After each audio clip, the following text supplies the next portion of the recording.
um Papo Pontual, o seu podcast semanal. Então vamos lá.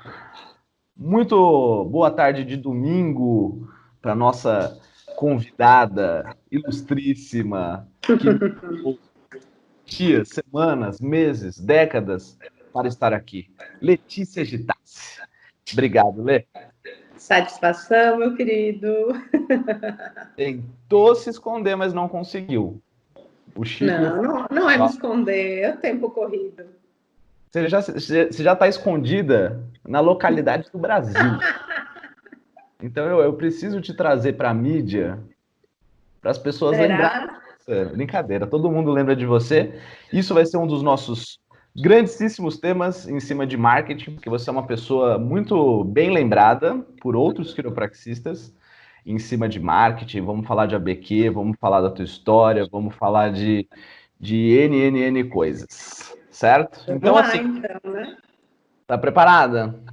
Bora lá. É o jeito?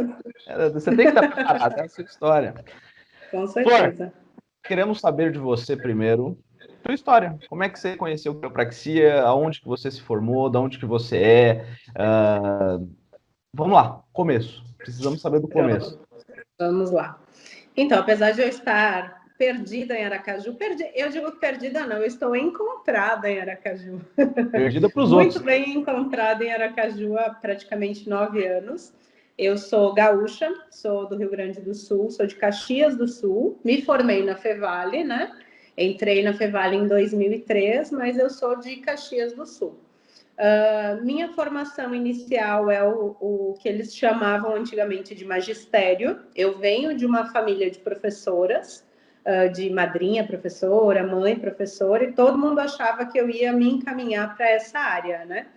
Mas, ao mesmo tempo, eu sempre soube que eu queria alguma coisa da área da saúde. Não sabia exatamente o que. Naquela época também não se tinha tantas opções, né? Era aquela coisa, vai fazer medicina ou vai fazer, sei lá o que, enfermagem, né?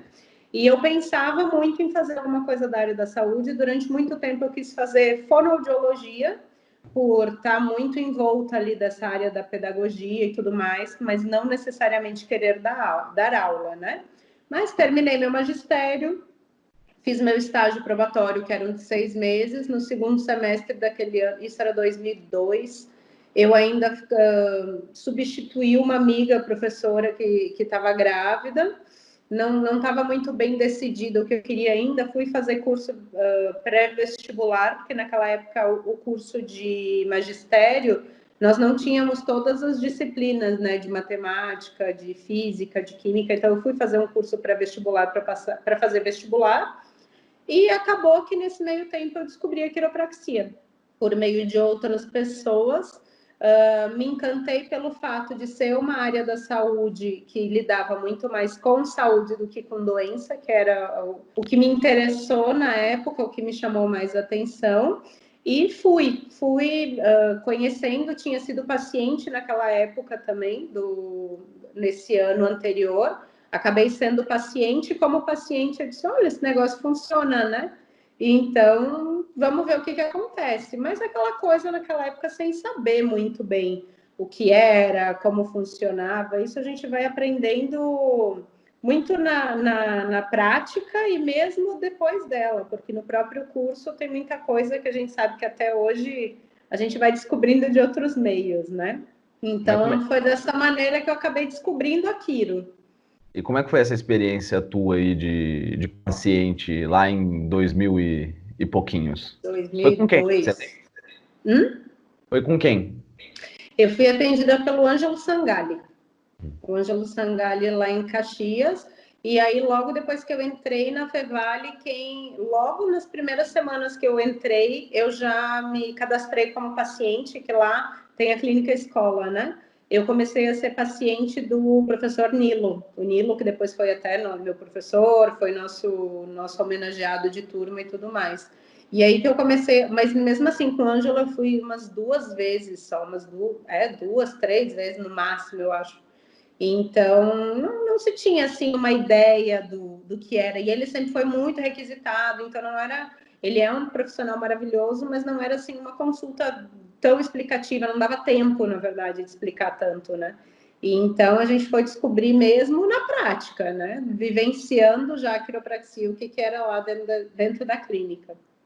E aí a Leticinha lá dos primórdios de faculdade, o que você queria da tua vida? Queria fazer o quê? Você queria trabalhar com o quê? Qual que era o teu sonho ali de estudante? Eu acho que todo mundo que se forma ou durante ainda a faculdade fica muito naquela de eu quero montar meu consultório, eu quero ter a minha clínica, até porque a gente não tinha tantas possibilidades como tem hoje, né? Mas ao mesmo tempo acabou que eu montei o meu consultório, né? Naquela época não se tinha referência de clínicas grandes, era um ou outro quiropraxista que a gente conhecia. Quando eu entrei na Fevale em 2003, nós não tínhamos nenhuma turma formada ainda, né? A primeira turma, se eu não me engano, formou 2005, não lembro agora, mas eu acho que foi. Então, foi, antes de qualquer coisa, aquele choque para todo mundo, que é o quiro quê, né? Como assim, quiropraxia? O que é isso?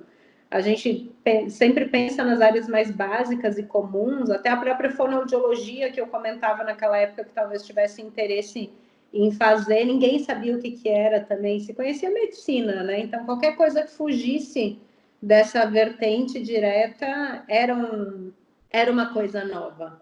E a quiropraxia ainda mais, né? Porque extremamente diferente, um nome diferente, uma área diferente, vindo de uma cidade de imigração italiana, onde prevenção é uma coisa que simplesmente, até hoje eu acho, não existe. Então, era muito mais complicado ainda, né? E a ideia era aquela, eu vou me formar, vou montar um consultório. Me formei até então, né? Então, em 2009. Na minha família não tem ninguém da área da saúde. E, querendo ou não, isso em alguns lugares se torna problema, porque você não é referência, né? Você não tem uma bagagem, não tem ninguém atrás para carregar teu nome e dizer, vem comigo, né? Tem que construir a tua agenda. Exatamente. Mas em São Paulo, quando as primeiras turmas que se formaram, tinha Jason, né? Jason era a grande clínica que monopolizava o Brasil. Mas lá no Sul, como é que era? O cara que não conseguia, ou por uma questão de não querer, ou por uma questão de não ter dinheiro para montar uma clínica, ou não ter estrutura administrativa, eles acabavam aonde? Então, eu acho que até tinha a clínica do Jason em Porto Alegre. Tem hoje em dia, eu não sei se naquela época tinha. Mas a grande maioria acabava trabalhando meio que em clínicas multidisciplinares. Ou montavam, sim, o seu consultório, ou acabavam montando pequenos consultórios, ou trabalhando com alguém que já fosse da área de, sei lá, algum outro médico, algum fisioterapeuta, pelo menos a grande maioria dos meus colegas daquela época que eu lembro foi o que aconteceu. Cada um acabava meio que se montando as suas clínicas, os seus consultórios, né? Da minha clínica até tem da minha turma até tem um grande número de profissionais que nem atuam na área, que acabaram procurando outras áreas, agregaram novas formações também, ou que simplesmente saíram da área mesmo. Se formou 2005, 2006, 2009? 2009. 2009. Tava me formando em educação física. É. Em 2009. E aí, qual foi o teu passo a passo de formada? Com canudo na mão? Então, foi mais ou menos o que aconteceu. Justamente, eu me formei, não tinha um plano naquela época ainda, e eu pensei, vou fazer o quê? É mesmo porque na minha família, nós nunca passamos necessidade nem nada longe disso. Mas foi assim, uma faculdade muito batalhada para se terminar, né? Tanto que na Fevale existem a opção de 5, 7 ou 9 anos. Existia naquela época, não sei mais se é assim. Que eu sei que mudou muito a grade curricular, né? Então, assim, eu não consegui me formar com 5, eu acabei me formando com 7 anos. Toda a minha faculdade eu trabalhei. Trabalhei em shopping, trabalhei... No início, na verdade, eu ia e voltava, eu nem morava lá. Depois que eu fui morar em Novo Hamburgo, trabalhei durante toda a faculdade, trabalhei inclusive dentro da Universidade Fevale. Eu trabalhei no setor de vestibular. Era até engraçado, porque eu ficava entre bolsista e estagiária. Cada contrato era de 6 meses. Só que a minha chefe gostava muito de mim, então terminava de bolsista, ela me jogava para estagiária, terminava de estagiária, ela me jogava de volta para bolsista. E nisso eu trabalhei durante anos na Fevale. E era legal, porque legal não, mas como eram 3 turnos de trabalho, a gente tinha uma carga horária bem flexível. Então, quando eu não estava em aula, eu estava trabalhando na Fevale. Então, eu morava dentro da Fevale. Eu chegava lá 8 da manhã e eu saía de lá 10 da noite, todos os santos dias. E aí, quando eu me formei, eu tinha, inclusive, uma dívida, né? Porque a gente fez parte de financiamento da faculdade, tinha uma dívida para pagar. Durante um ano, eu ainda fiquei em Caxias do Sul. Eu passei por uma clínica de um colega fisioterapeuta, que a experiência não foi muito bacana, porque depois de um tempo eu descobri que esse fisioterapeuta tinha formação em quiropraxia, aquele tipo de formação que a gente gosta, né? Ele estava Fiquei lá durante querendo coletar informações suas. Então, não foi nem isso. Ele queria coletar os pacientes mesmo. E eu só descobri depois de um tempo. Aí eu fiquei, acho que uns 3 meses, recém-formada, verdinha, sem nem saber o que estava fazendo, sentadinha lá esperando os pacientes virem, né? E eu, meu Deus, por que as coisas não dão certo e não sei o quê, chorando. E eu, tá, tudo bem. Saí de lá, me incomodei com a situação, saí de lá, acabei montando o meu consultório em conjunto com uma psicóloga que eu conheci na época, dividimos sala. Mas assim, os meus atendimentos serviam para pagar o aluguel da sala, sabe? Era realmente enxugando gelo, enxugando gelo. Nesse um ano que eu fiquei em Caxias, depois de formada, eu acabei fazendo uma pós-graduação na Universidade de América Latina. Inclusive, eu era aluna de doutora Angela Colbert, que você entrevistou esses dias. Ela foi até minha orientadora de TCC, de projeto. E aí, no que eu finalizei esse ano, eu acabei tendo contato novamente com algumas pessoas que eu tinha conversado logo na época que eu me formei, que já tinham me feito um convite de vir para o Nordeste. Só que eu disse, gente, o que eu vou fazer no Nordeste? Esse povo é maluco, não tem o que eu fazer lá. Logo que eu me formei, eu já tinha recebido uma proposta. Mas eu disse, não, a gente tem aquela coisa pegada, né? Não, eu vou ficar aqui, eu vou fazer nome na minha cidade, eu quero ficar perto da minha família. É mais fácil. E naquela época eu disse, não, gente, de jeito nenhum, o que eu vou fazer? E, na verdade, o convite era para Salvador, não era para Aracaju. Eu disse, Salvador? Terra de carnaval, logo eu que nem de carnaval gosto, não gosto de axé, não gosto dessa muvuca. O que eu vou fazer lá? Não tem o que eu fazer lá, né? Naquela época que eu já tinha sido indicada por um amigo, ainda me fiz de doida, disse, não, de maneira alguma eu não vou, né? Aí passou esse um ano, eu fiz a pós-graduação, na verdade o que me segurou lá foi a pós-graduação, e chegou ao final dessa pós, eu disse, não, eu preciso fazer alguma coisa diferente porque eu tô aqui enxugando gelo. E aí me refizeram a proposta dizendo, tá bom, deixa de enjoo agora e vem para cá e vamos trabalhar. E contradizendo tudo e todos que naquela época me chamaram extremamente de maluca, de doida, de tudo que se imaginar, eu acabei aceitando a proposta. Fui para Salvador antes, realmente Salvador eu não me identifiquei de maneira alguma com a cidade. Eu hoje em dia digo, eu gosto de Salvador para passear, mas não moraria lá. Até hoje não moraria lá. Oi? Trabalhou com quem lá? Então, eu trabalhei na clínica Procoluna, de Cleberton. Cleberton é um quiropraxista de Salvador, mas que formou na Palmer. Tá. Ele tem a clínica, hoje em dia essa clínica não existe mais porque ele voltou para os Estados Unidos, mas essa clínica na época tinha a sede em Salvador e aí tinha uma aqui em Aracaju e a outra em... Gente, era Lauro de... Não era Lauro de Freitas. Qual era a cidade? Era uma outra cidade do interior da Bahia, que eu não lembro, que é bem famosa. Daqui a pouco eu lembro.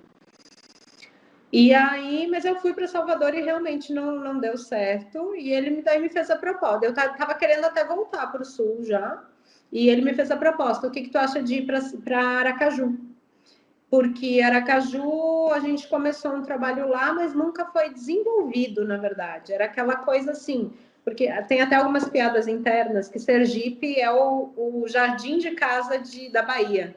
Então, as pessoas que se atendiam aqui, era gente que, por exemplo, é de Salvador, mas tem a família aqui, então era algum familiar que morava, ou quando a pessoa vinha para cá, ele atendia assim, 1 dia, 2 na semana quando vinha para cá. Teve até um período que teve uma moça que veio para cá, uma quiropraxista que formou uma turma um ano antes de mim, eu acho, Fernanda, e só que também ela ficou pouquíssimo tempo aqui, se eu não me engano a mãe dela ficou doente, alguma coisa assim, ela acabou que voltou. E aí ele me falou assim, olha, Letícia, é a hora de você ir agora, vamos para Salvador e vamos para Aracaju e vamos ver o que acontece. Confesso que quando falou de Aracaju, eu fui pegar o mapa para ver onde é que Aracaju ficava. Hoje, se falar isso, eu acho que as pessoas até brigam comigo e eu morro de vergonha de contar isso, mas eu não sabia. Sabe aquela coisa que quem é sulista tem aquele. Hoje eu digo sim como preconceito, de que para Bahia para cima é tudo a mesma coisa, né? Todo mundo diz, baiano, Bahia para cima é tudo a mesma coisa. E a gente não conhece. Assim como muita gente daqui também acha que, tipo, o sul é tudo para baixo. São Paulo para baixo é sul também, né? Então, aí que eu fui descobrir onde era Aracaju, onde ficava, vim para cá naqueles dias, naquele tempo que eu estava em Salvador, vim para cá, conheci a cidade e me encantei por Aracaju.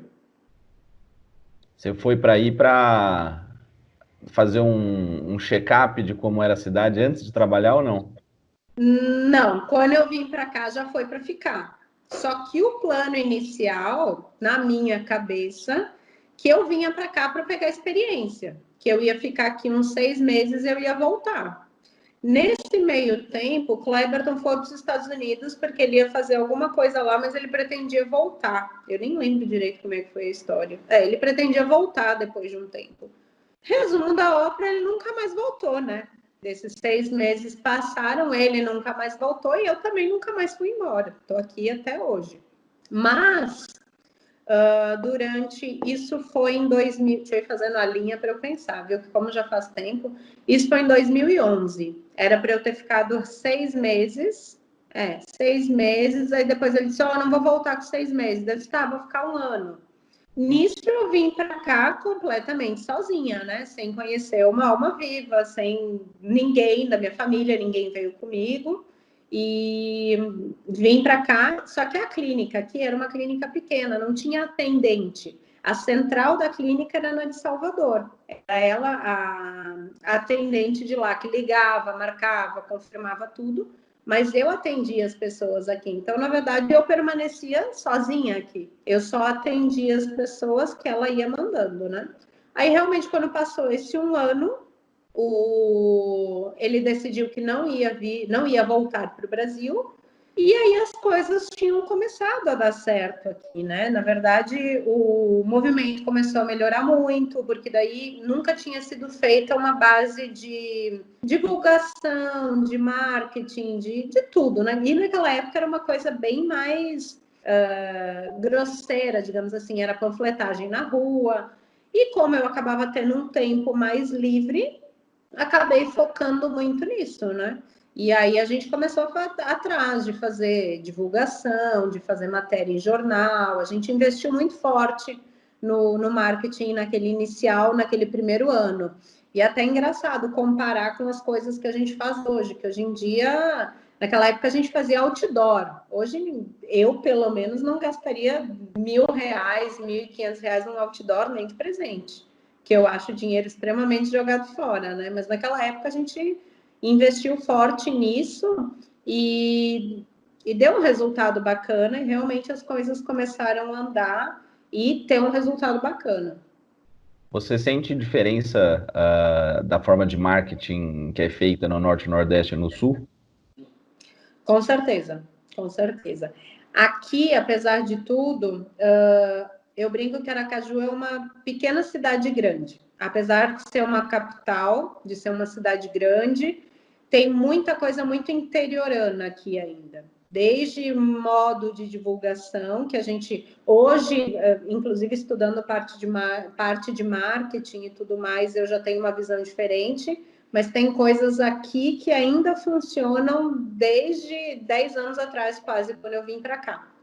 Por exemplo, o outdoor eu já não faria mais, mas matéria de jornal ainda é uma coisa que muitas vezes funciona.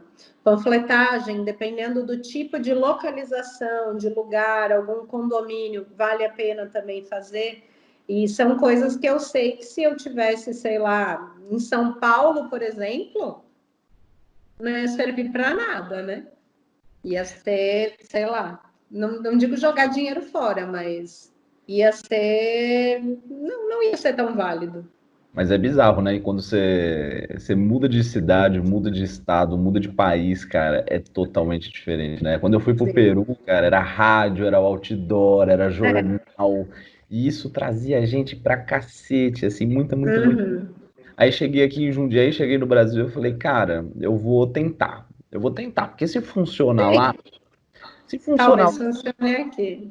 Aí fiz outdoor, não deu certo. Fiz do jornal, também não deu certo. Aí Uhum. começou a fomentar muito essa coisa de marketing digital, né? De Instagram, de Facebook, de Google AdWords, de tudo mais. Uhum. E assim, hoje eu vejo muita diferença de quiropraxista para quiropraxista, de região para região em cima disso. Sim, Por exemplo, hoje eu não. Por mais que tenha bastante gente dentro de Instagram e Facebook, não é tanto o que vem me procurar. É muito em cima de Google. E assim, sim. eu vejo que, por exemplo, no teu caso específico, o teu Instagram, ele é muito, muito orgânico e ele funciona muito nisso, né? Como é que você vê aí Sim. para você? Olha, o Instagram, na verdade, é uma coisa que foi acontecendo e que nem eu fui me dando conta o quanto ele estava sendo importante para mim.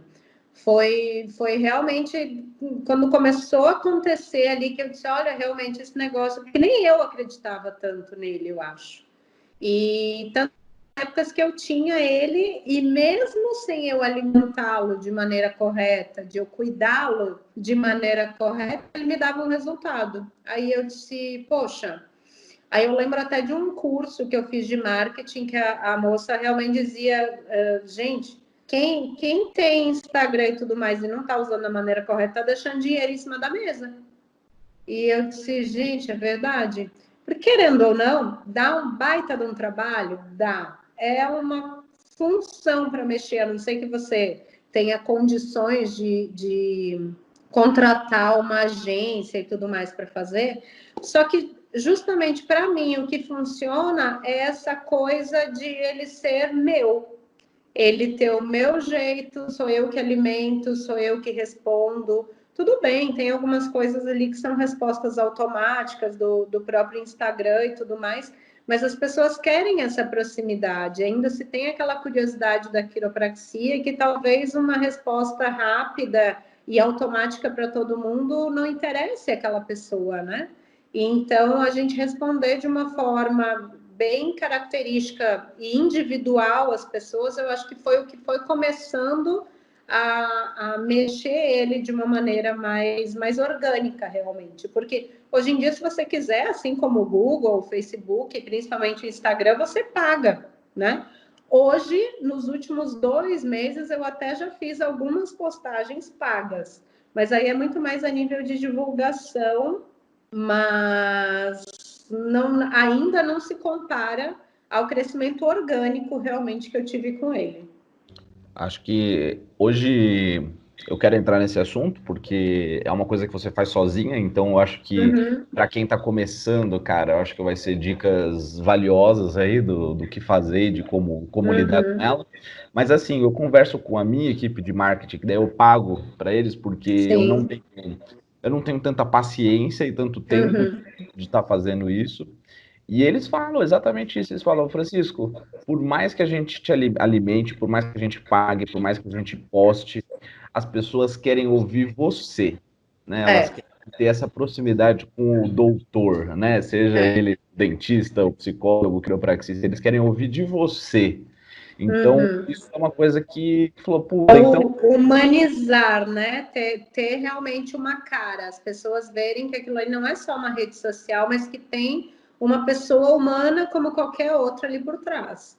Por isso que eu acho que quem bomba muito no Instagram é nutricionista, é educador físico, né? Porque Uhum. esses caras, eles estão ali botando eles toda hora, fazendo as coisas, fazendo receita, fazendo treino, eles acabam bombando muito nisso. Mas é o que Uhum. eu falei, pô, então se eu não vou fazer isso, eu vou me armar para outras coisas que vão me trazer. Eu vou Sim. fazer o mínimo dali, né? E vou Uhum. as coisas, e foi funcionando. Mas eu quero saber de você em cima disso. Quais são as dicas que você dá para o pessoal hoje, né, que está ali com a salinha deles, né, que estão Uhum. na academia, então o começo de todo mundo é mais Sim. ou menos assim, né? Como é que você ensina eles o básico ali para eles lidarem e conseguir esse resultado? Uhum. Não, então, no início eu também fiquei muito em dúvida e é uma coisa que, na verdade, eu ainda estou aprendendo muito na prática. Eu parar para estudar isso está sendo uma coisa muito nova, inclusive da quarentena, né? Mas a gente vinha ensaiando, errando algumas coisas e acertando outras, né? Mas eu acho que o principal é justamente o quê? É você colocar a sua cara ali, independente de vergonha ou não. Se tem uma coisa que eu aprendi é que vergonha não paga conta. Sempre vai ter alguém que vai falar alguma coisa, e eu tenho certeza que a maioria das pessoas que falam alguma coisa porque gostaria de estar fazendo igual e não tem coragem para fazer, né? Tem vários poréns que a pessoa às vezes tem que realmente pensar numa logística do que funciona para o seu público, que é montar a tal persona, que até para rede social e para todos os outros meios de divulgação a pessoa tem que entender quem é que é o. Não deixa de ser o nosso cliente, né? Então, acho que antes de qualquer coisa a pessoa tem que fazer isso. Você não precisa ter uma empresa que organize as coisas, mas tentar manter pelo menos um feed, digamos assim, organizado, pensar em informação de qualidade. Eu acho que às vezes eu mesma já tive esse erro de, como é que eu vou te dizer? Tem coisas que para a gente são muito óbvias. Ah, sei lá, quiropraxia. O que é quiropraxia? Ah, tá. Quiropraxia todo mundo sabe o que é. Eu vou falar aqui é sobre a hérnia de disco, que é o problema que a pessoa tem, ou é a dor de cabeça, ou é sei lá o quê. Para aquela pessoa que está vendo a rede social, o que é quiropraxia é uma coisa básica. Então, você tem que seguir, querendo ou não, um roteiro. O primeiro de tudo, vai ali e se apresenta. Oi, eu sou o Francisco, tudo bem? Eu sou quiropraxista, eu sou graduado aqui, aqui, aqui. O curso que eu fiz é o seguinte, ele é um curso de graduação, porque o curso de quiropraxia é um curso de graduação que tem que seguir tal, tal, tal e tal norma.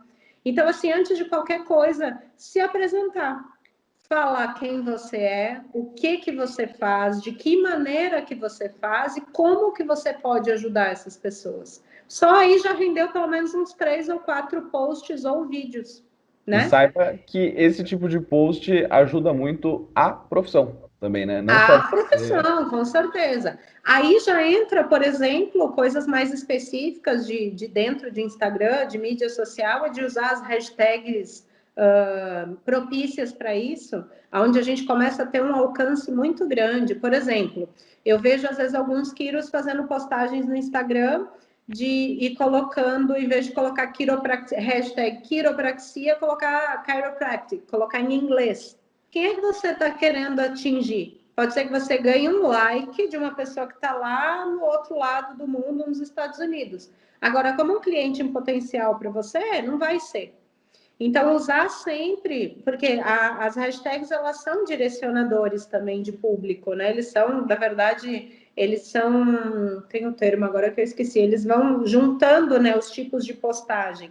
Então, coloca ali, hashtag, o nome da sua cidade, o bairro que você trabalha, saúde, prevenção, dor de coluna, porque as pessoas seguem também pela tag, não só simplesmente pela postagem, né?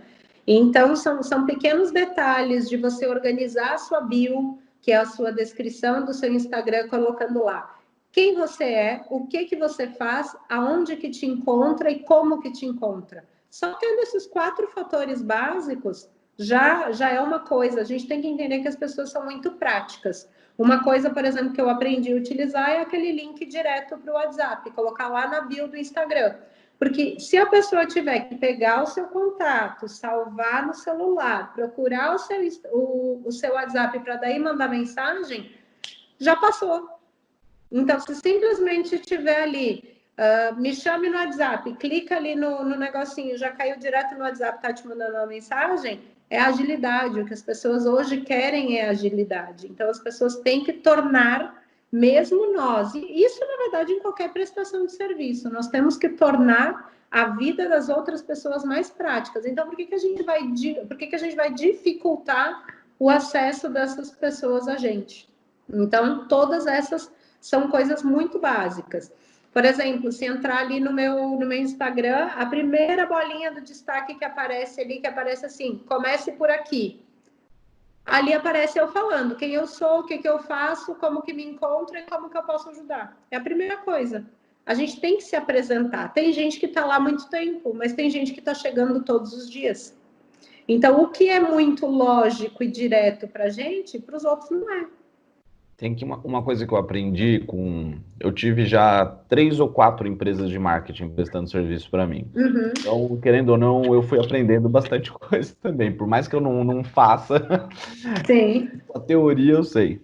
Então, assim, a gente sempre tem que pensar naquela coisa que todo mundo ouve, que é o funil, né? Então, você vai ter as pessoas de topo de funil, de meio de funil e de fundo. Exato. Então, o que é? É a pessoa que está pegando aquela informação...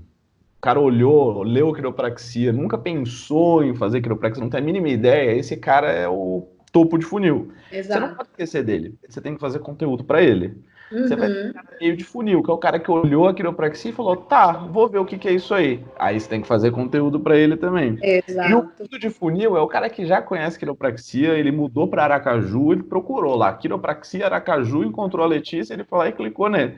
Então, você tem que sempre pensar nessas camadas, né? E essa coisa da persona é importante, porque às vezes é muito difícil fazer persona e as pessoas não têm ideia de como fazer. Sim. Porque a persona é o cara, é o teu cliente. Teu ideal. Você tem o seu ideal e você também tem o que mais aparece dentro do seu consultório, que são coisas diferentes. Porque às vezes você fala assim, o meu ideal é, sei lá, é mulher, 40 anos, nível superior, blá blá blá, mas de repente é homem, abaixo de 18 anos. Então você precisa entender. Às vezes o que você queria não é nem o que você atende. Aí você vai ter que escolher, eu vou mudar e vou me encaixar no que realmente está chegando para mim, ou realmente meu marketing está completamente ao contrário e quem eu quero não está chegando para mim. Exato. Foi o que o Jorge fez, né? Quando ele comprou, ele pagou uma mentoria, pagou um pessoal para justamente rever tudo isso, é porque ele entendeu que queria outras pessoas e educar as pessoas que ele tinha, né? Então, as pessoas precisam tomar cuidado com isso também, né?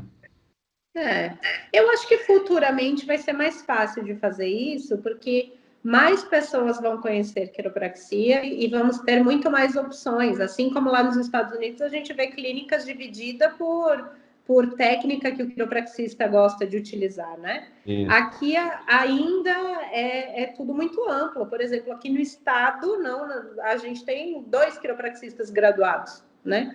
Então, é aquela coisa, a gente acaba que atende de tudo um pouco. Sim. Mas tem, sim, aquele público que acaba sendo um pouco mais específico, né?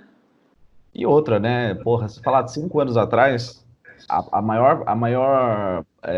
o paciente, a coisa mais comum era quiro o quê, né? Explica o que é quiropraxia. Hoje não, hoje as pessoas, por mais que tenha uma pessoa completamente desinformada, ela já entende que quiropraxia é algo pro problema dela.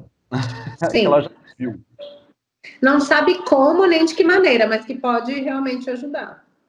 Eu não sei como, mas falaram que você vai resolver o problema. De algum jeito. E dentro dessa trajetória toda, você tá quanto tempo aí em Aracaju? Agora em setembro eu faço 9 anos. Tempo pra caramba. É, Não se arrepende nem um minuto. 2011. É, 2000. Já tá com raízes. Às vezes até me perguntam, vai ficar em Aracaju para sempre? Deve ser, olha, para sempre é muito tempo, mas estou aqui.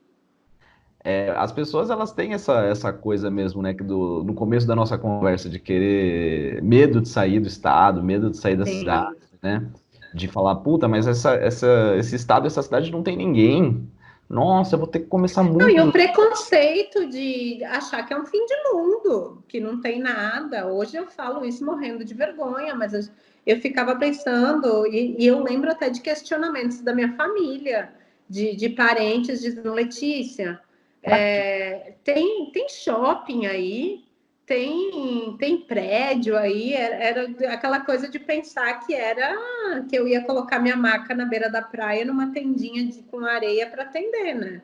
Que não é uma má ideia também, né? Não seria uma má ideia também, mas não, é uma cidade enorme e muito bem desenvolvida e que cresce. Nossa, em quase 10 anos eu já acompanhei muita coisa do crescimento daqui. Cara, quando eu cheguei no Peru, eu recebi a proposta numa quarta-feira e eu tinha que estar no sábado no Peru. Dia 9 de agosto, no meu aniversário.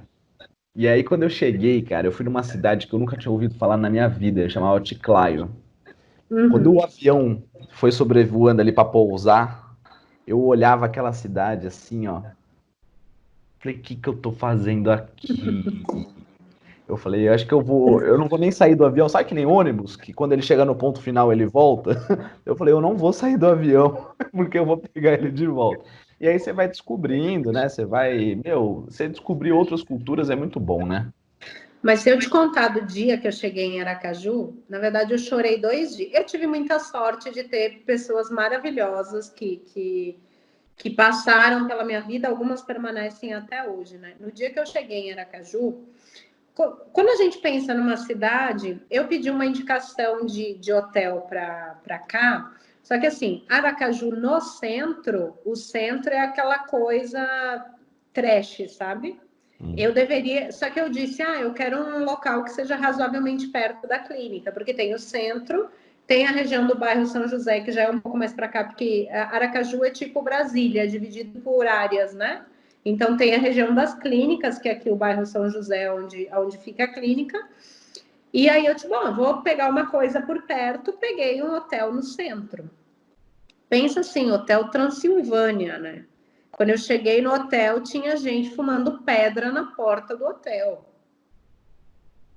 Eu cheguei, naquela época, meu namorado na época, meu marido hoje, veio comigo, porque ele veio comigo, ficou 15 dias aqui para eu organizar tudo, e depois ele ia embora. No que a gente chegou e entrou no hotel, eu comecei a chorar, já. Eu disse, o que que eu tô... A gente chegou 3 e pouco da manhã, de madrugada. O que que eu tô fazendo aqui?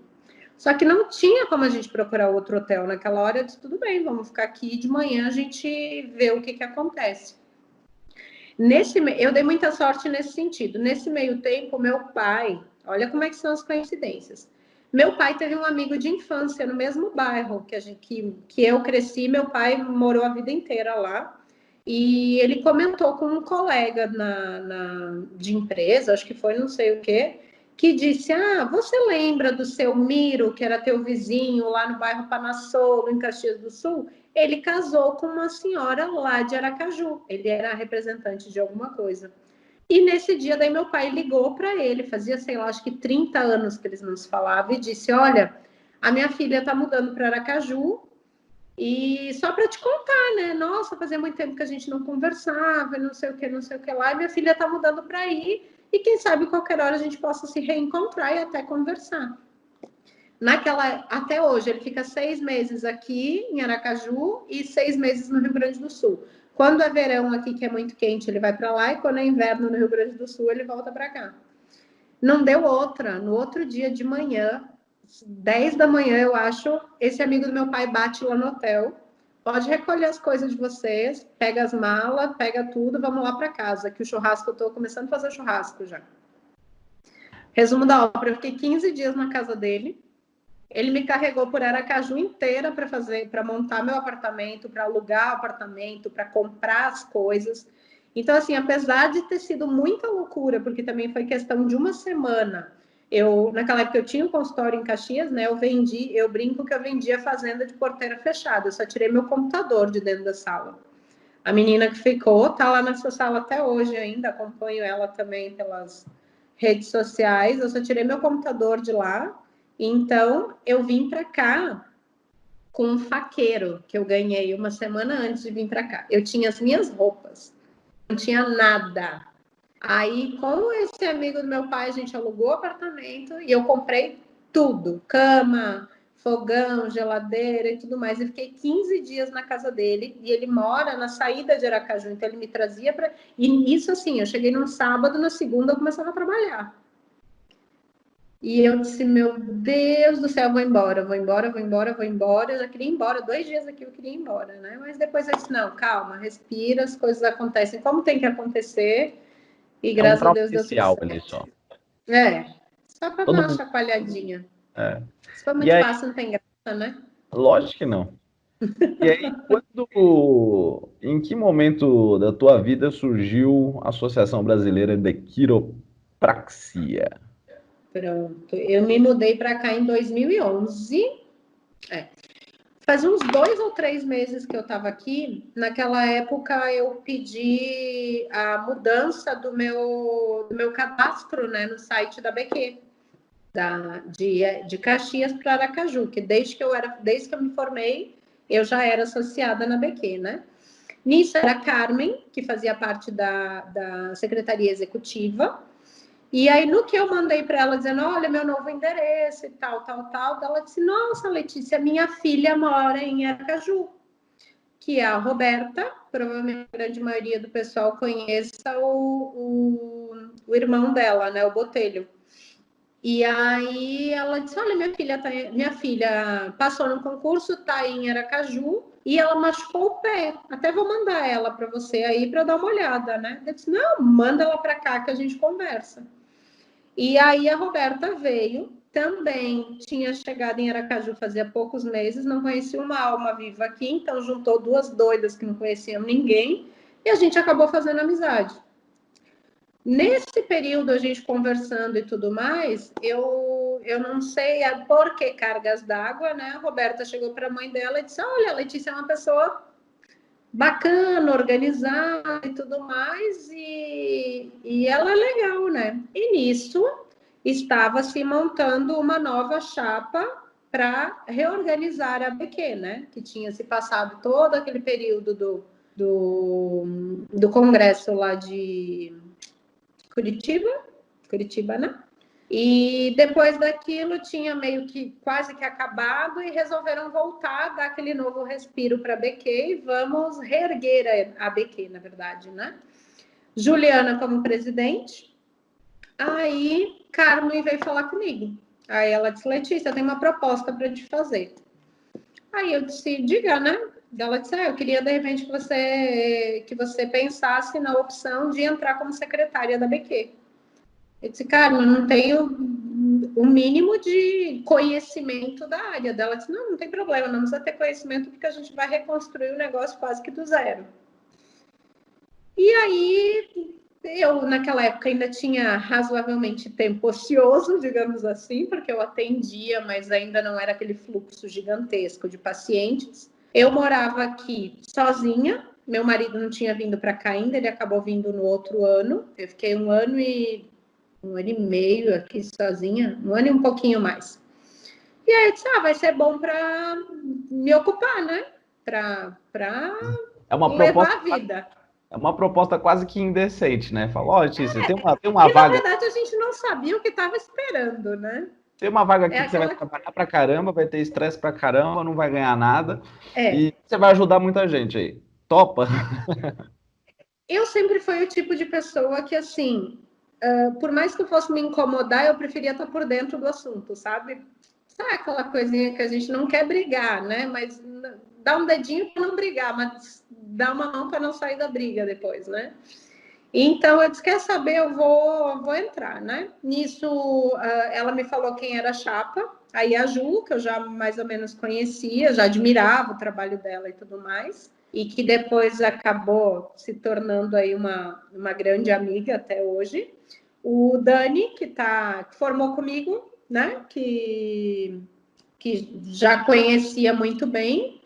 E naquela época, na primeira chapa, quem é que eram os outros, gente? Que acabou depois mudando, teve alguns que entraram, outros saíram, outros voltaram. Já tinha o Beto também, era o Beto, a Ju, o Dani, e naquela primeira fase, eu acho que éramos nós. Aí depois ainda teve Jorge, que passou um tempo, Luiz entrou um tempo também, mas basicamente durante muito tempo ficou eu, a Ju, não, éramos nós mesmos, era eu, a Ju, o Dani e o Roberto, né?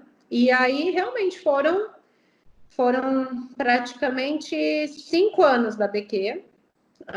Nessa época que eu entrei foi uma fase bem, ao mesmo tempo, inicial, mas complicada, porque não se tem as facilidades que a gente tem hoje de internet, de cadastro de pessoas e tudo mais. Então, foi uma fase de construir do início, sabe? E numa fase onde a BQ estava muito fragilizada e as pessoas muito duvidosas, né, do que vinha, do que podia, muitos sem querer acreditar na BQ, muita gente sem querer, não que não tenha até hoje, né, mas muitas pessoas que não queriam pagar a BQ porque não acreditavam nela.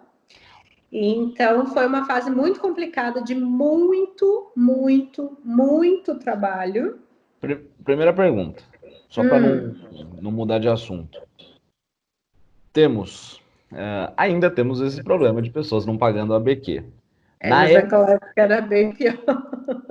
Bom, então, naquela época, inclusive, nós estávamos em dívida, né?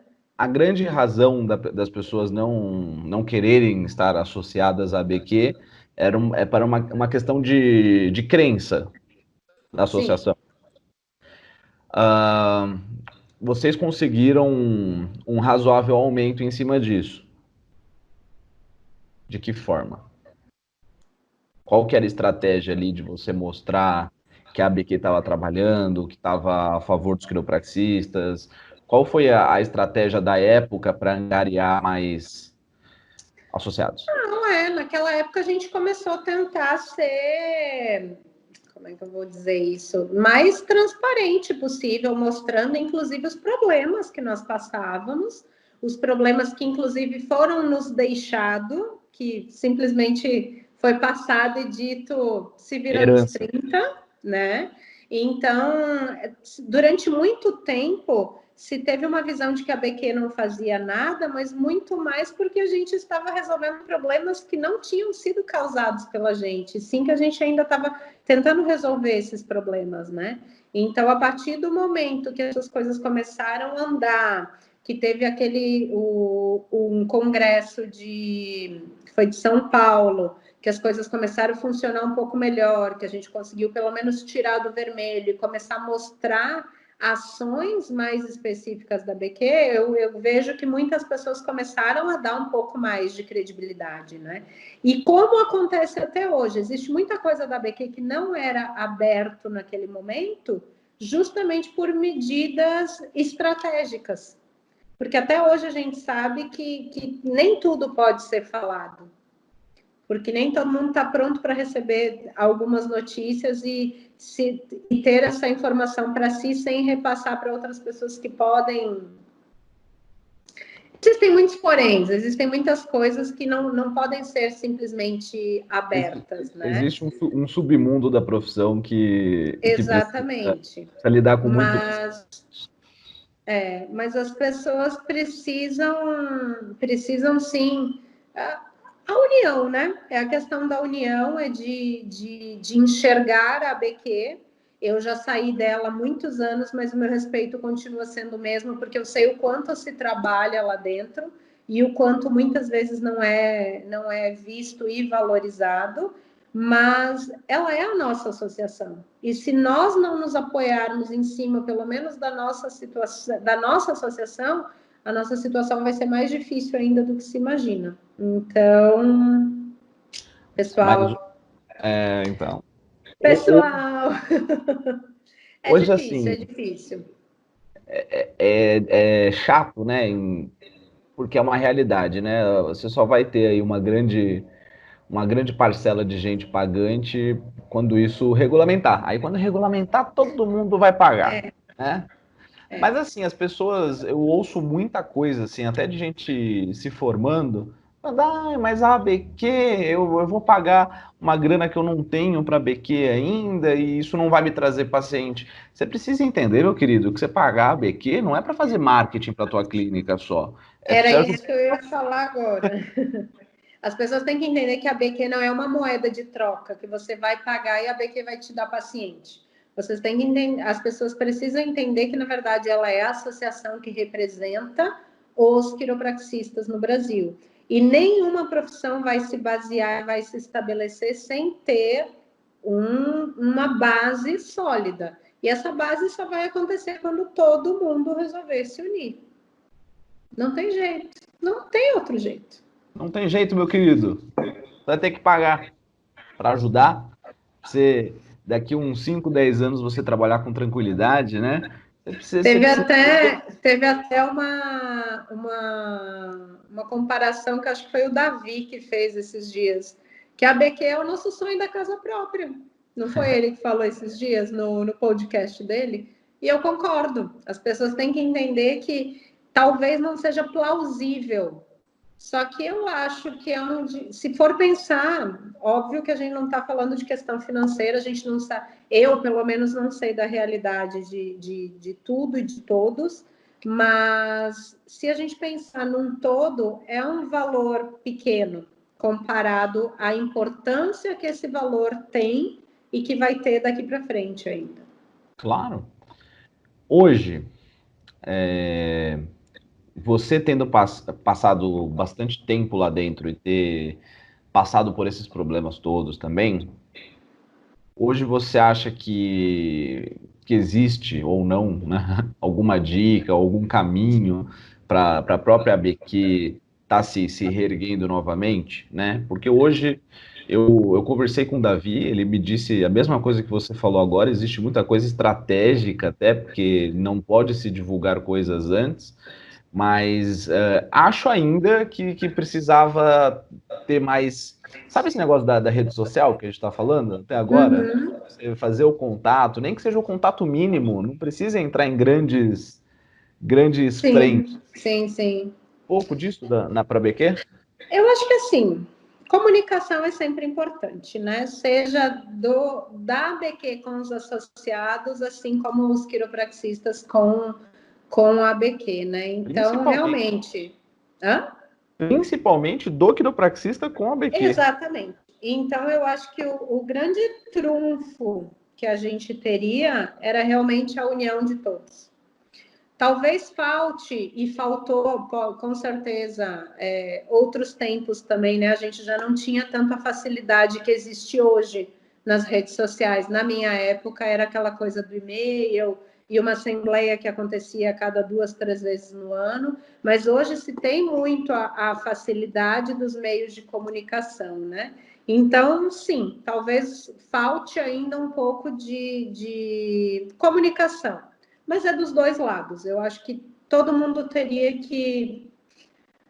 É difícil falar, gente. Eu não estou mais lá faz tempo, mas eu entendo os dois lados. Eu sei como é difícil, mas é basicamente isso: é comunicação. A gente precisa mais de contato para ser uma via de mão dupla. Não é só o vem a nós, realmente. Tem que ter os dois lados da moeda. Muito bem, muito bem. Também concordo, 100%. Hoje, a gente conversou essa semana até um pouco de alguns casos que aconteceram aí com você. Queria que você explanasse um pouco para a gente entrar nesse assunto. Diga. Eu acho que é legal até, cara, porque a gente sempre acha que as coisas não vão acontecer com a gente, né? Que a quiropraxia você sempre vai ter elogios, resultados positivos e blá, blá, blá, blá, né? Conta pra gente o que aconteceu um pouquinho aí, porque isso já aconteceu com todo mundo, primeiro, né? E como a gente conseguia administrar isso. Eu te contei 2 casos essa semana. Qual que você quer saber primeiro? Manda brasa, a gente fala dos dois. Pronto. Vou começar contando então do paciente que só queria ser atendido se fosse Vamos por por um isso. quiropraxista homem, né? Algumas vezes isso já aconteceu comigo, mas essa semana foi uma situação que mexeu um pouco mais comigo e que me fez realmente refletir o porquê disso, né? Eu recebi pelo WhatsApp da clínica uma mensagem pedindo para marcar uma consulta. Aí pediu todas as informações e tudo mais, e aí perguntou assim: existe algum profissional homem que faça esse mesmo trabalho? E aí nós dissemos não, aqui a atendente aqui da clínica, na verdade, não, aqui só tem a Letícia, que é quiropraxista, graduada e tudo mais. Aí ela ainda perguntou, mas ele só gostaria de ser atendido por um homem? Daí a pessoa falou, sim, se fosse melhor se fosse homem. Mas tudo bem, então se pode marcar, então. Eu te confesso que eu não gostei dessa situação. Hoje eu já tenho um colega quiropraxista homem que atende aqui na cidade e eu mesma me ofereci encaminhar para esse colega. Hoje eu confesso que eu já posso dizer talvez como um luxo, mas eu confesso que eu me dei ao luxo de fazer isso, porque eu não estaria me sentindo confortável em atender um paciente que gostaria de ser atendido somente se fosse um quiropraxista homem. E aí o que eu gostaria mais era de levar, inclusive as colegas quiropraxistas, a esse tipo de reflexão e também aos pacientes que vão ser atendidos, né? Ou por que não uma mulher quiropraxista? Precisa cavocar os preconceitos ali, né? Aí eu até parei para pensar, eu até preciso descobrir depois, vou até descobrir qual era a questão, né? Temos algumas opções no sentido de, será que ele acha que uma mulher quiropraxista não tem força para atender? Eu tenho 1,59 de altura, então realmente não sou magrinha, mas não sou grande, né? Então, assim, sinto em informar a essa pessoa, mas a gente não precisa de força, né? Se ele ainda não descobriu essa parte da quiropraxia, mas não precisamos de força. Dentro desse primeiro item, eu tive uma experiência, não comigo, né? Mas assim, quando eu precisei, eu fui atender o pessoal da seleção brasileira de handball ali no juvenil e tudo mais, e eu ia ficar afastado da clínica um mês. E eu precisava contratar alguém para ocupar a clínica nesse tempo. E chamei a Sabrina Preto. Foi a nossa primeira entrevistada. Vai lá ver, todo mundo aí que não assistiu. E foi algo que aconteceu, porque assim, eu segui muito do que uma coisa que eu aprendi no Peru. No Peru, quando um doutor ia embora, um quiropraxista ia embora, né, e colocar outro, o cara sumia e aparecia alguém no lugar. E vamos entender o que vai dar. E foi o que eu fiz. Botei, avisei todo mundo que eu ia ficar um mês afastado e que ia vir outro quiropraxista. E aí a minha recepção falou isso, que tinha um cara grandão, né? E ele olhou para ela assim e falou: ela não vai conseguir me ajustar. Aí a minha recepção falou assim: entra, faz a sua sessão e aí você vem conversar comigo. Aí o cara saiu e falou: meu, eu parecia uma pena na mão da Sabrina, que não sei o quê. E isso, mas assim, porra, foda, né? Você tem que ficar se provando a essa altura do campeonato, em pleno 2020. Sim. É complicado, assim. Hoje, é por isso que eu te disse, eu optei por repassar o paciente, porque juntando tempo de faculdade, tempo de consultório, são 17 anos de prática dentro da quiropraxia, sabe? E isso chateia porque, assim, eu estudei para ir, eu digo eu, mas eu gostaria que todas as mulheres quiropraxistas se enxergassem nessa minha fala, no sentido de eu estudei para isso, eu sei o quanto eu estudei para isso. Então, existe o fato de julgar, primeiro, que uma mulher não é capaz de fazer isso, seria por força ou por julgar que um homem faria melhor, né?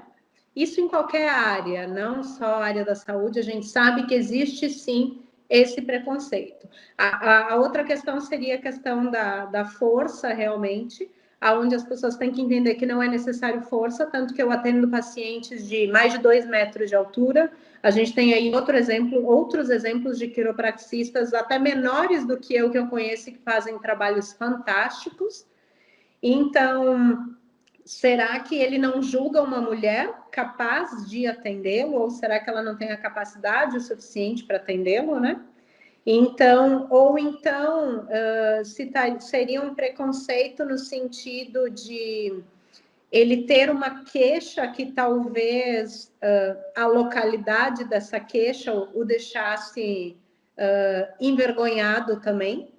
Então, eu acho que é interessante a pessoa repensar que, para mim, como profissional, não importa se a queixa é na ponta do dedinho, é no joelho ou na região da nádega, por exemplo, o meu respeito vai ser o mesmo, o meu cuidado vai ser o mesmo, porque eu trato todos os meus pacientes da mesma forma, e é importante que as pessoas saibam disso, porque isso é a base do nosso profissionalismo. A partir do momento que a gente está lidando com a saúde de uma pessoa, não importa se a lesão dele é no glúteo ou no pé. Eu brinco até com alguns. Sempre tem aquele paciente que fica meio com vergonha, às vezes no consultório, isso até com pacientes mulheres. E aí eu brinco, minha gente, para a gente que está tão acostumada a lidar com o corpo humano, cotovelo e bunda é tudo a mesma coisa. Às vezes a vergonha é muito mais do paciente do que a gente ficar preocupado. Eu sempre tive o cuidado de toda e qualquer manobra que eu faço explicar, no sentido de, olha, agora eu vou fazer isso, agora eu vou fazer aquilo. A não ser agora nesse período de pandemia que a gente está tendo um pouco mais de cuidado, mas no sentido de, quando vai atender uma pessoa, pode ter um acompanhante, não tem problema nenhum, até para a pessoa ver o que está sendo feito, né? De que maneira isso está sendo feito e que está sendo feito com todo o respeito do mundo, né? Mas nesse caso em específico, eu já entendi qual foi o fundo da situação e foi isso que me deixou chateada, na verdade. Assim, obviamente que as experiências que eu tenho são com homens machistas, né? Sim, que ligam exato. e falam assim, eu queria marcar para minha mulher, mas eu queria saber se o quiropraxista é homem ou mulher. Eu falo assim, não, sou eu quiropraxista. Então eu vou marcar para mim só, então. Uhum. Aí você fala, bom, tá, você pode estar junto na sala. Eu acho que tem muito paciente também que acha que precisa tirar roupa. Eu tenho muito, acontece de vez em quando isso também, tipo, é para tirar a camisa, é para tirar. Eu falo, não, pode ficar tranquilo. Então, eu acho que até quando a pessoa liga e quando você explica os procedimentos de uma forma mais adequada, você acaba até eliminando esse tipo de, Sim, de, sim. de problema. Preconceito, né? De como vai ser, de que maneira vai ser. E, querendo ou não, aqui na minha região, a gente ainda sofre muito com a questão dos práticos, né? Que são pessoas que nem têm uma formação específica. Então, às vezes, a gente fica até sabendo de umas historinhas meio cabulosas e não tão fidedignas sobre o que realmente é quiropraxia, né? Então, tanto que quando a pessoa marca a consulta comigo, a gente até envia algumas recomendações e ali já é falado para vir com uma roupa confortável, de preferência ali bermuda, camiseta, as mulheres podem vir com um top, justamente para ter que evitar esse tipo de situação de, sei lá, vai ficar de não sei, de sutiã ou a pessoa ficar de cueca, não existe essa necessidade, né? E mesmo se em algum caso muito específico existir a necessidade da pessoa tirar a camisa, alguma coisa, o tratamento é feito com todo o respeito possível. E se tiver alguém junto, até melhor, né? Tanto que, por exemplo, menor de 18 anos, eu não atendo que não seja acompanhado, né? E surgiram os colegas também, quem ainda não tem esse tipo de precaução, que realmente utilize, porque é complicado. Podem surgir nuances por aí. Pô, Estados Unidos é muito isso, né, cara? Ou você tem uma assistente quiropraxista para estar junto ali dentro de sala, ou câmera, né? Porque lá eles gostam de um processinho. Lá todo mundo adora se processar, né? Tanto que todo profissional já tem os seguros aquele para processo. Total. E o último caso, que até para os quiropraxistas que estão para se formar e para. Já formados também, eu acho que é sempre Já bom. formados também, Assim, cara, quiropraxista formado é uma racinha, né? Porque todo mundo vive no pote de ouro do fim do arco-íris, né? Ninguém nunca teve Uhum. problema, ninguém nunca teve desafios na vida nem nada. Ainda não teve. Eu acho que já. Tá escondendo só.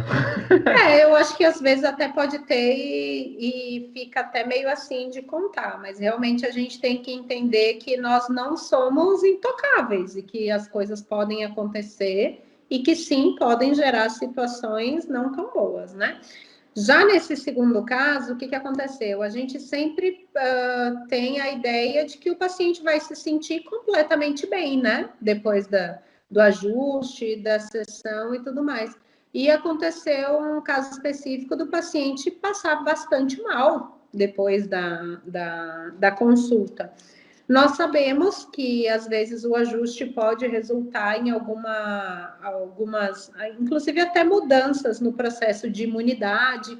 Talvez já tivesse alguma coisa até ali meio incubada que deu aquela modificada e que acabou mudando alguma coisa já pré-existente, né? Eu ainda tenho para mim que ele é um Covid positivo, além de tudo. Não sei se já fez o teste ou não fez, mas que acabou resultando em uma sintomatologia meio diferente do que eu esperaria após consulta. E a gente tem que aprender, além de tudo, querendo ou não, receber esse paciente de uma forma bacana, entender o que aconteceu e reavaliar o nosso tratamento, de que maneira aconteceu. Porque nem todo mundo tem uma resposta tão positiva de início. Se você não abraçar esse paciente, não tiver uma noção bacana do que está acontecendo, pode ser um paciente que vai sair falando, talvez não tão bem da quiropraxia, de você, pode ser, ou inclusive não falando bem da profissão, né? Sim. Então, foi uma outra situação que aconteceu que eu não lembro de ter acontecido antes, mas que tive que rebolar um pouquinho para contornar a situação. Mas do mesmo jeito que a gente ouve muito, muito mais numa. A gente pode generalizar até, de que as pessoas elas vêm por conta de uma dor ou outra e acabam melhorando em outras coisas dentro da vida dela. Digestão, sono, disposição, alergia. E a gente sabe que essas coisas todas estão correlacionadas. A gente precisa entender que você está mexendo no corpo da pessoa, cara. É um estímulo neurológico muito forte também. Então, isso vai mexer. E às vezes até aquela coisa que teoricamente o paciente acha que é ruim, pode ser boa para ela também. Então, assim, eu acho que precisa ter muita conversa, você precisa É que fazer o uma novo avaliação. assusta, né? Sim. O novo assusta. Talvez a pessoa não sabia o que era aquele sintoma, aquela situação e assusta. Eu vou fazer um programa especial só com quiropraxistas contando buchas de paciente. Eu tenho algumas, se você quiser. Todo mundo tem, cara. Todo mundo tem. Tem. E Alguns não gostam de assumir, mas a gente às vezes. teve uma vez que foi uma mulher lá na clínica e ela veio fazer a avaliação, eu ajustei ela, falei, ó, a gente se vê daqui 2, 3 dias, né? Vamos fazer o retorno daqui uns 2, 3 dias. Pra gente conversar, pra eu te mostrar como é que é o plano de cuidado e tudo mais. Ela, tá. Aí eu ajustei no dia seguinte, cara. No dia seguinte, minha recepção liga e fala, ó, deu BO com tal paciente. Eu falei, o que é BO? Ah, ela tá dizendo que ficou morrendo de dor de cabeça, que não sei o quê, blá, blá, blá, blá, blá. Eu falei, bom, o retorno dela é daqui amanhã, né? Daqui 1, 2 dias, acho. Não, ela quer te ver hoje, que não sei o quê. Eu falei, então marca para hoje, então, né? Aí marcou, aí ela foi, expliquei tudo para ela, tudo bonitinho, que não sei o que dela. Ela começou, é porque o meu quiropraxista que eu fui não sei onde, que sabemos que não, que era um prático, né? Ele nunca pediu para eu fazer gelo, que nem você falou. Ou que nem. Eu falei, bom, mas o que você está querendo dizer com isso, né? Dela, não, porque ele nunca fez isso. Então o que você está fazendo é errado.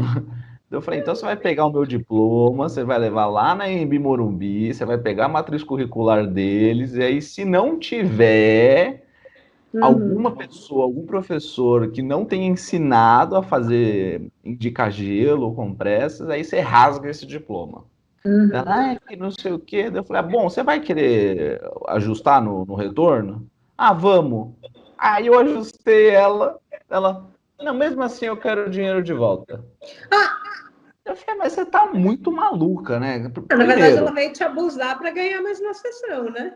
eu falei, primeiro, se você quisesse o dinheiro de volta e tivesse pedido para mim, talvez eu até tivesse devolvido, mas agora que você me fez te ajustar de novo pra você pedir o seu dinheiro, mas sai daqui. Ah, eu vou ter que ver nas vias legais, então? Eu falei, ah, lá vão ter. Vai lá. Nunca mais apareceu. Mas é legal entender que a gente precisa aprender a lidar com isso também e se valorizar, porque às vezes é um momento de pressão que você tá ali, que você não pode ceder também. Você sabe o Não, que e você as está fazendo. pessoas, os quiros, alguns, eu vejo, às vezes se acham um pouco intocáveis, né? Ah, porque quiropraxia não tem contraindicação. Não é contraindicação, mas tem alguns cuidados. Então, assim, uma anamnese, às vezes, não bem realizada, pode ter os seus prejuízos. Então, isso nada mais é do que um estímulo para as pessoas não pararem de estudar, estarem sempre se atualizando, porque as coisas mudam e que realmente tem que ficar de olho.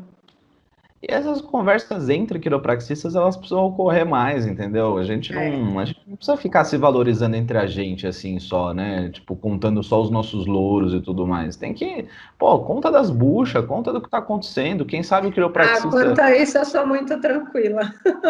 Mas o Quando pessoal não é, aparece uns entendeu? pepilhos, eu já chego. Minha gente, o que eu faço com essa pessoa? Porque às vezes o pessoal tem vergonha, entendeu? De É, jogar nesses grupos de quiropraxia, porque tem gente que sabe bastante, que é tudo estudada, né? Que fez pós-graduação em Harvard, sei lá onde.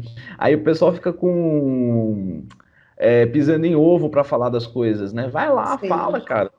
Tem que ter crise, não. 90% tá no mesmo barco que você, entendeu? Então você vai ter muita ajuda em cima. Alguns quiros, eu acho que às vezes deixam de conversar com outros, até mesmo por talvez vergonha do que o colega vai achar, do que não vai achar. Gente, a gente ainda é uma profissão que está engatinhando. Então, se nós mesmos, que somos os especialistas nisso, não nos ajudarmos, quem vai nos ajudar? Quem irá nos ajudar, né? Se Então, eu você acho não que paga, realmente. não vai ser É, ABQ. Se você não é, paga ABQ, não vai depois chorar para não vai eles. ser nem a BQ, porque daí não vai ter direito a advogado para limpar as tretas que você se meteu. E realmente, eu acho que às vezes é uma coisa muito mais fácil de resolver que não tem aquela história de que para enxergar a ilha é melhor você sair dela para enxergar. Às vezes é até um problema simples de se É. resolver. Ninguém sabe tudo, ninguém aprendeu, ninguém nasceu sabendo tudo. Nós somos seres pensantes em plena subida, digamos assim. Então a gente tem que estar estudando sempre, tem que ter abertura. Eu gosto muito de, às vezes eu até brinco que, querendo ou não, eu fico meio isolada aqui em Aracaju, e a BQ sempre me trouxe um pouco mais para o meio, né, da quiropraxia em geral, né, mas que a gente tem que, na verdade, conversar sobre, hoje em dia, porque quando a gente está na faculdade, está todo mundo ali aglomeradinho, né, mas depois que se forma, é cada um para o seu canto, e aí acabou as discussões, a gente vai esperar só para quando tem um curso, para quando tem um congresso, para quando tem alguma outra coisa assim. Vamos aprender, vamos aproveitar, né, a internet, os meios de comunicação, e tem que sim se gerar discussões sobre, grupos de estudos sobre, para cada vez mais a gente poder estar se inteirando dos assuntos e progredindo, né? Foi o que eu falei para Amy, a última entrevista que teve, né? Ela falando de grupos de estudo de Gonstead, né? Dela, não, Uhum. eu entendo o lado de vocês, que vocês não têm grupo de estudos que nem tem aqui. Eu falei, porra, mas a crítica tá aí já, velho. Tem uma cacetada de quiropraxista, por que que não faz esses grupos de estudos, né? Por que que não se reúne, pô, internet aí, ó, Skypezão para resolver esses problemas, né? Hoje em dia é tão mais fácil, né? Porra.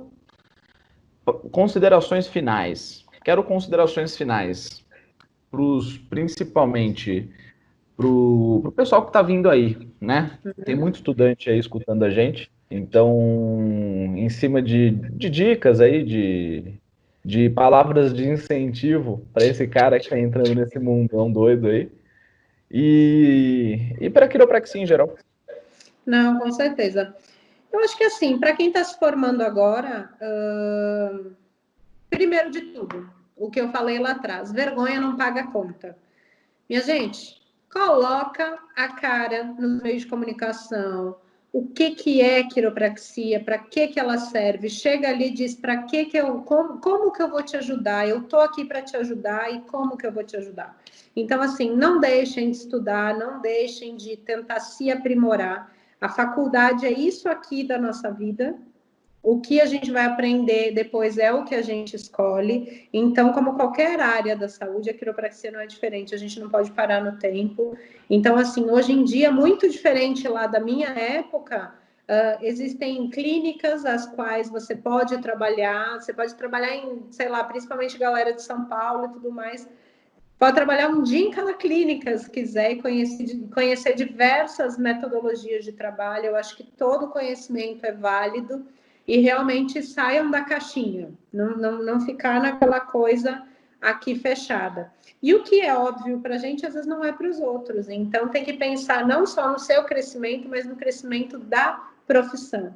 Então, não adianta ficar sentado no consultório esperando que as pessoas apareçam. A gente que precisa mostrar o porquê que as pessoas precisam da gente.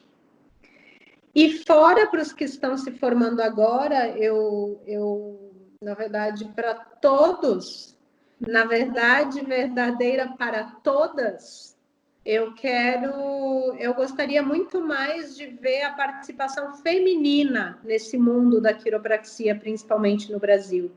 Eu conheço e eu sei de quiropraxistas maravilhosas, quiropraxistas esplêndidas e que estão aí escondidinhas nos seus consultórios. Eu queria também que as pessoas parassem um pouco. Eu admiro muito quem tem clínica grande e que pode mostrar o seu trabalho para mais pessoas, mas eu queria que as pessoas parassem de pensar que bem-sucedido é só quem tem uma rede de clínica grande, para quem está lá atendendo os globais e famosos. Se você tem um consultório que funciona bem e que tem um fluxo bacana de paciente, você também é bem-sucedido. E é por isso que você também tem que, querendo ou não, tem que aparecer. Tem que colocar isso nas redes sociais, tem que aparecer mais, Instagram está aí para isso, porque isso é uma maneira maravilhosa, e se pensarem, gratuita, da gente estar desenvolvendo a nossa profissão. É material gratuito que a gente está desenvolvendo e mostrando para os potenciais pacientes. Tem muita gente que não faz quiropraxia porque não sabe por que a quiropraxia pode ajudar, né? Então, assim, é realmente a gente parar de ficar, porque tem que ser regulamentado, porque a BQ tem que fazer isso. O que você está fazendo pela profissão, né? O que você está fazendo para buscar que seja mais reconhecida, que seja mais buscada e que melhore o funcionamento da sua clínica, melhore o funcionamento, sei lá, do seu consultório. Então, começar a olhar um pouquinho mais para o seu umbigo, no sentido de o que eu estou fazendo pela profissão. Não adianta ficar só esperando o que a profissão vai fazer por mim, né? Eu acho que todos nós somos, apesar de alguns já terem aí quase 20 anos de quiropraxia, nós ainda somos os pioneiros. Eu sempre brinco que a quiropraxia vai estar massa de verdade no Brasil quando essa primeira leva estiver se aposentando. E a gente tem que entender isso. E, além de tudo, a gente tem o quê? Mil e pouquinhos quiropraxistas? Eu nem sei, estou por fora de quantos que estamos agora. E de todos esses que formaram, a grande maioria é mulher. Então, onde é que estão essas mulheres quiropraxistas? Né? Estou querendo ver mais cara feminina. Inclusive, eu sei que você já levou puxada de orelha. Já levou puxada de orelha, já vi umas carinhas mais conhecidas por aqui e quero ver muito mais, hein? Quero ver muito mais mulher quiropraxista aqui trabalhando, mostrando seu trabalho, divulgando seu trabalho para a gente engrandecer a quiropraxia. Não só as mulheres, todo mundo, mas estou querendo ver mais umas meninas por aqui. Eu, certíssimo. Levei puxão de orelha. Eu tento fazer minha parte. É difícil pra caramba porque precisa arranjar convidado para ter toda semana, às vezes 2 vezes por semana. É difícil pra caramba. E aí ó, a minha puxão de orelha é para tem várias mulheres quiropraxistas que eu convido que têm vergonha. Ou tem vergonha de falar assim, nossa, você só entrevista quiropraxista top, o que eu vou fazer lá? Eu falo assim, meu Eu querido, não sou famosa, minha gente. Estou aqui, vamos lá. Vamos colocar a cara no sol. eu falei, se eu tô te chamando é porque você é top sim. Exato. E outra, eu não preciso chamar não. Pode se convidar, não tem Quer problema. participar? Com certeza. Isso aqui não. Uma coisa que eu fico muito feliz de verdade, isso aqui é um projeto que não é para mim. Eu nunca citei o nome da minha clínica aqui, entendeu? Eu Sim, nunca dei verdade. de nada. Isso aqui é para quiropraxia. Então, minha Uhum. querida, venha, vamos. Todo mundo tem 1 hora de bom papo, pelo amor de Deus. Se você não tiver 1 hora de Sim. bom papo, não sei o que você está fazendo nesse mundo. Então, vem conversar. Ai, gente, esse Brasil é muito grande, tem que bombar um em cada cidade, 5 em cada cidade. Pelo amor de Deus, senão, sei lá, uma cidade com 10 quiropraxistas, contando que a cidade tenha 100.000 pessoas, faz as contas, se não tem coluna suficiente para todo mundo. Sai de Caxias. Quantas pessoas tem em Caxias lá de quiropraxistas? Tem uma cacetada. Nossa, não sei, Sai não de São sei. Paulo, Já sai de perdi as Caxias. contas. É. Ah, não, com certeza. Isso, voltando para os quiros recém-formados, gente, esse Brasilzão é muito grande, é muito grande. Tem vaga em Até. Aracaju? Oi? Tem vaga em Aracaju? Tem, sempre tem. Qualquer cidade tem vaga. Aí, ó. Qualquer cidade tem vaga. Esse Nordeste, esse Norte, região central do Brasil, ainda está muito localizado em Sul e São Paulo. A gente tem gente precisando de quiropraxista no Brasil inteiro. Então, assim, eu sei que é difícil, eu não posso negar que eu tive algumas facilidades por ter tido um convite, por já ter tido uma base, digamos assim. Mas nessa clínica que eu trabalhei só 2 anos e pouco nessa clínica. Depois eu cheguei e disse, não, minha gente, eu acho que tem muito mais a ser feito, e aquela clínica, querendo ou não, ela me travava um pouquinho nos projetos que eu tinha. E foi quando eu decidi minha carreira solo, digamos assim, né? Então, assim, tem espaço, tem lugar, procura, de repente, uma cidade que tem uma clínica multidisciplinar, explica, mostra o teu trabalho, como é que pode ser, como é que não pode ser. Tem muito campo, gente, tem muito campo a ser desbravado ainda. E às vezes tem essa ainda, né, de falar, tipo, você sabe que tem um quiro lá na cidade ou no estado, e fala assim, ah, pô, eu não vou lá criar concorrência. Meu querido, Que Aracaju tem nada, o quantas caminho pessoas? já está aberto aí que você tem que pensar. Vá Quantas trabalhar pessoas e vá são, hein? trabalhar em parceria com esse outro colega. Qual que é a Quem vê população? concorrência, porque, ó, Qual que é a população de Aracaju? hoje em dia, é que aqui tem muita região por volta, mas coloque aí uns 500, 600 mil. Não cabe quiropraxia. Ou você vai ter a moral de atender 500 mil pessoas? Fala, caraca, Nem se eu atender o dia inteiro, né? tem gente para todo mundo. Então Não, sai com dessa vibe aí. certeza, gente. E se for ver, até mesmo lá em Caxias, lá em São Paulo, que tem um monte de quiropraxista, tem Cabe. mercado para todo mundo. Para quem trabalha bem, para quem trabalha direito, faz seu trabalho bacana, tem lugar para todo mundo. Eu acho que tem muita gente que, por exemplo, quando eu vim para cá, eu tinha, além de tudo, uma dívida para pagar. E lá o negócio não estava andando, estava difícil. Eu disse, se teimosia serve para alguma coisa na vida, deve ser agora que vai funcionar, né? Porque eu não sou de desistir fácil, não, de maneira alguma. E eu disse, eu não vou largar. Eu batalhei tanto para me formar, para terminar essa faculdade, para em 1 ano desistir da minha profissão, nem que eu tenha que ir para a China para atender, mas eu vou. Não é assim, não, a gente não pode desistir. Tudo pode ser até que, nossa, tentou 10 anos, não deu certo, descobriu que você gosta de outra coisa, beleza. Agora, não tem como desistir de quiropraxia, gente. Não dá, eu não entro na minha cabeça alguém desistir daquilo. Mas eu sei que a realidade de cada um é diferente e não cabe a mim, de maneira alguma, julgar. Foi. Curtiu? Acho que é isso, né? É isso. Obrigado, Você que gente. manda. Só deixa eu pedir pro pessoal se inscrever. Eu tô parecendo a ABQ. Tem gente pra caramba assistindo e tem poucos inscritos. Então se inscreve lá, manda pro pessoal, faz essa presa aí pra gente continuar, tá bom? Obrigado, Com Lê, por tirar certeza. um tempinho aí Manda lá que a gente divulga.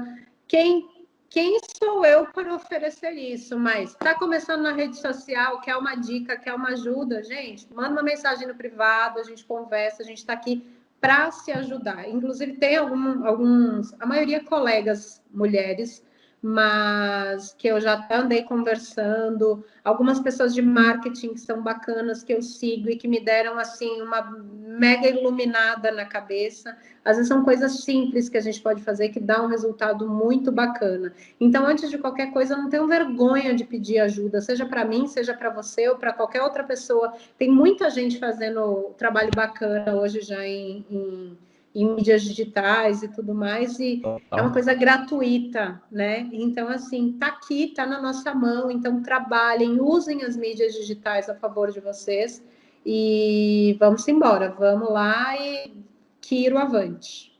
Valeu.